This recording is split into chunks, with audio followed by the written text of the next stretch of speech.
Bom dia, pessoal. Meu nome é Gilvaneida Araújo. Também sou professora pela Rede Municipal de Brejo da Madre de Deus. E hoje nós vamos estar estudando nessa nova aula sobre uma modalidade, que é a modalidade oral, e especificamente o gênero textual entrevista. Nessa aula de hoje, eu vou inovar, digamos assim. Eu vou trazer para vocês um pequeno trecho de ou melhor, deveria ser uma entrevista, meio que acaba não sendo, e nós vamos identificar quais foram os critérios que levaram para que essa entrevista ela não acontecesse de maneira plena. E vamos estar identificando os acertos e os erros, certo?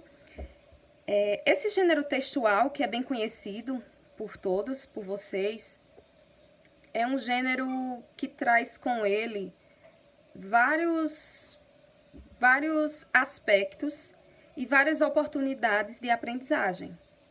Na entrevista, nesse gênero textual, com certeza, nós temos que utilizar para elaborar as questões, para elaborarmos as perguntas que serão feitas para os entrevistados ou para o entrevistado, pronomes e advérbios interrogativos, que eu vou estar aqui deixando também para vocês uma tabelinha, para vocês fazerem a pesquisa, para relembrarem e para estudar mais sobre essas classes gramaticais. Então, antes de acontecer de fato uma entrevista, há todo um trabalho e toda uma questão de pré-requisitos que devem ser levados em consideração.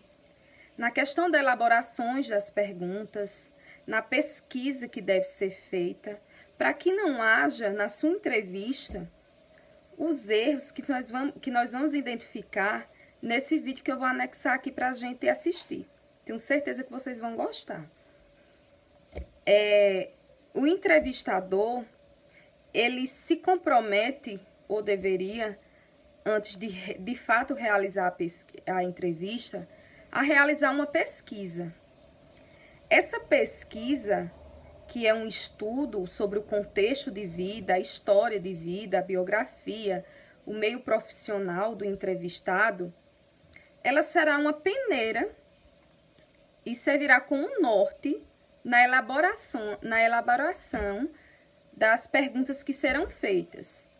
Então, além de ser um bom pesquisador e utilizar bem da oralidade, um entrevistador, ele também tem que ser um bom ouvinte. Por que um entrevistador tem que ser um bom ouvinte? Porque também a partir das respostas que esse entrevistador escuta, ele pode, naquele momento, articular novas perguntas. E também perceber se o entrevistado corresponde às perguntas que foram feitas. Se há um porquê, né, na questão, na pergunta, lá na fala do entrevistado, nós temos que identificar uma causa. E se essa pergunta ela não é respondida de maneira plena, se ela não é respondida de maneira clara, cabe ao entrevistador, para que sua entrevista seja coerente, fazer a retomada dessa pergunta. Pedir mais esclarecimentos sobre essa pergunta. Então, é bem importante que na hora da entrevista haja essa questão de estar atento às respostas. Porque senão pode acontecer o que acontece nesse vídeo que nós vamos assistir agora. Assistam e depois nós vamos comentar, tá certo? Vocês são sempre lembrados por Ana Júlia, né? Nem sempre. Isso incomoda vocês ser sempre lembrados assim por Ana Júlia? Não, porque nem sempre.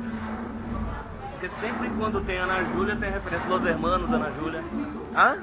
Sempre tem essa relação, Ana Júlia, Los Hermanos. É uma música nossa, né? Por isso tem a relação. Você queria saber o que mesmo? Não, essa coisa se incomoda vocês serem sempre lembrados por Ana Júlia. Não, porque não é sempre que a gente é lembrado por Ana Júlia. Você vai ver, hoje a gente não vai tocar Ana Júlia, você vai ver. Mas sempre a galera pede. Não. Não pede? Você foi um show do Los Hermanos? Não. Ah. E esse sempre vem da onde? Não, que eu li. Ah. Mas pelo jeito incomoda. Não, o que incomoda é um jornalismo, como é que eu vou dizer, preguiçoso, assim, de não saber o que perguntar e perguntar qualquer coisa. Ah, incomoda, é o jornalismo baseado na polêmica, sabe? É muito comum hoje em dia a polêmica ser a tônica do jornalismo, como se o papel do jornalista fosse descobrir um ponto fraco, uma coisa assim. Eu particularmente acho que o trabalho de jornalismo é um trabalho muito importante. É assim como o trabalho de uma pessoa pública do governo, de um Estado, tem uma responsabilidade, um papel importante, né? As pessoas leem ou ouvem o que vocês fazem e tomam como verdade, como uma coisa que é feita com um critério. E isso influencia a opinião das pessoas por aí. Então, esse tipo de pergunta assim, leviana, sem a profundidade, acaba levando as pessoas a ter uma impressão errada, que é essa, de que incomoda a gente, Ana Júlia. Pelo contrário, a gente adora a música, tem tocado em muitos festivais e nunca tivemos problema com isso. Só que é comum no Brasil as pessoas acharem que fazer sucesso é uma coisa ruim, negativa, porque, não, faz sucesso, então não deve ser bom. E isso é uma ingenuidade, tanto da imprensa quanto das pessoas, de achar que se tornar público ou ser muito conhecido é uma coisa ruim. Acho que é ruim para quem é fraco e tem medo de perder isso. A gente nunca teve isso. A gente faz música com coração, da forma como a gente sabe fazer. Então, Ana Júlia foi feita da mesma forma, a gente adora a música. As pessoas se incomodam com a gente ter feito sucesso. Isso. A minha pergunta assim, eu não é nada contra, nem nada, nunca assisti o show, mas é pelo fato de eu já ter lido sobre isso. Eu acho que você leu pouco. Desculpa a sinceridade. E aí, o que acharam do vídeo? É uma entrevista, no mínimo, curiosa, né? Incomum. Na verdade, percebemos que o entrevistador, ele não estava preparado, ou talvez ele quisesse criar uma situação que, infelizmente, tem se tornado comum nas entrevistas, que é constranger ou criar uma polêmica a partir de um tema ligado ao entrevistado. Mas, na verdade, ele acaba tendo ali um resumo, uma aula de como é fazer uma entrevista. O cantor, o representante da banda Los Hermanos, ele responde à pergunta do entrevistador, que se demonstra insatisfeito, e acaba se tornando redundante a sua pergunta.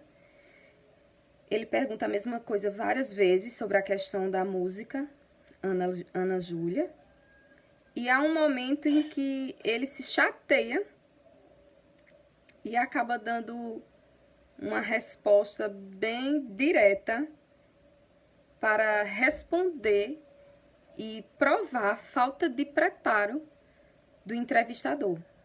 Eu gosto desse vídeo porque a gente pode perceber o quanto a falta de uma pesquisa e de um preparo pode arruinar um projeto. Não só no gênero textual, entrevista, mas em outros aspectos também. Então, é importante ressaltar de novo que entrevista não é algo onde é realizado, não é uma tarefa realizada num curto período de tempo, mas sim em um longo período de tempo. E que o maior trabalho, digamos assim, é feito antes da hora H, antes de acontecer a entrevista de fato. Tem que haver uma entrevista, tem que haver uma pesquisa, um estudo desse conteúdo antes, do contexto. Senão você vai acabar se perdendo e o que deveria ser uma entrevista acaba sendo uma situação inadequada, digamos assim, né, para quem entrevista. Então, na nossa atividade, eu quero que vocês também percebam e pratiquem aí em casa, enquanto estamos nessa quarentena, as marcas linguísticas que nós percebemos quando nós vamos transcrever uma entrevista que acontece.